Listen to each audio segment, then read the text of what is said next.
I spot Sonia and Sarah on my way back to my room, and I nod a quick greeting, but Sarah grabs my arm. "Have you seen Castle?" she says. "We've been trying to get a hold of him for an hour," says Sonia. The urgency in their voices sends a sudden spike of fear through my body, and the vice-like grip Sarah still got on my arm isn't helping. It's not like either of them to be so anxious. For as long as I've known them, these two have always been gentle and generally calm, through everything. "What's wrong?" I say. "What's going on? Anything I can do to help?" They shake their heads at the same time. "We need to talk to Castle." "Last I saw him, he was downstairs talking to Warner. Why don't you page him? He's always wearing his earpiece." "We've tried," Sonia says. "several times." "Can you at least tell me what this is about, just so I don't have a heart attack?" Sarah's eyes widen. "Have you been experiencing chest pains? Have you been feeling unusually lethargic?" Sonia chimes in. "Shortness of breath?" Sarah again. "What? No, guys, stop. I meant that as a figure of speech. I'm not actually going to have a heart attack. I'm worried." Sonia ignores me. She rummages around in the messenger bag she carries around in case of emergencies and unearths a small medicine bottle. She and Sarah are twins and our resident healers, and they're an interesting combination of gentle but extremely serious. They're doctors with the perfect bedside manner, and they never let any mention of pain, illness, or injury go ignored. Once, back at Point, I said casually that I was sick and tired of being underground all the time, and the two of them forced me into a bed and demanded I give them a list of my symptoms. When I was finally able to explain that I'd been joking, that sick and tired was just a thing people say sometimes, they didn't think it was funny. They were irritated with me for a week after that. "Take this with you, as a precaution," Sonia says, and presses the blue cylindrical bottle into my hand. "As you know, Sarah and I have been working on this for a while, but this is the first time we feel like it might be ready for the field. That," she says, nodding at the bottle in my hand, "is one of the test batches, but we haven't had any trouble with it. Actually, we think it might be ready for production." That gets my attention. I stare in awe at the bottle in my hand. It's heavy. Glass. "No way," I say softly. "You did it?" I look up, look into their eyes.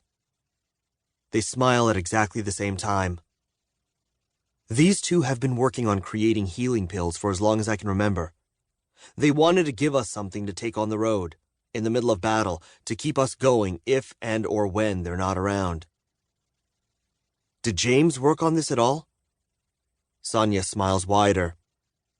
"He helped." Yeah? I smile too. "How's his training going? Everything okay?" They nod. "We're about to go pick him up, actually," Sarah says, "for his afternoon session. He's a fast study. He's growing into his powers nicely." Almost without realizing it, I stand up a bit taller, puff my chest like a peacock.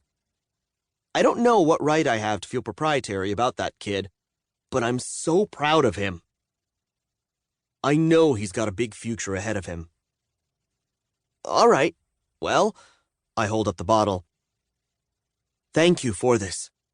I'm going to take it with me because," I shake the bottle, "this is amazing.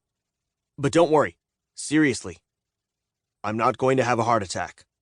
"Good," they both say. I grin. "So you want me to tell Castle you're looking for him?"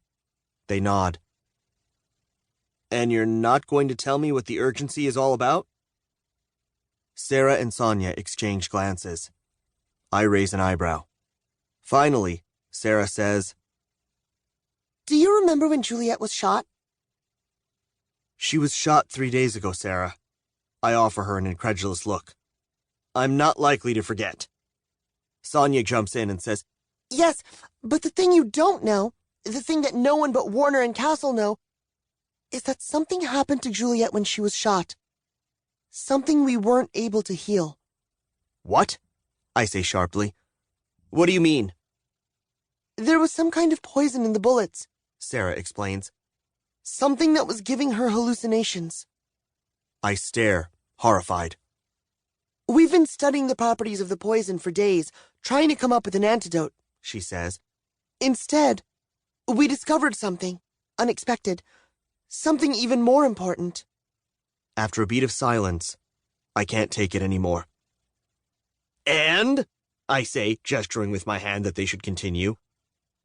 We really want to tell you everything, Sonia says. But we have to speak to Castle first. He needs to be the first to know. She hesitates.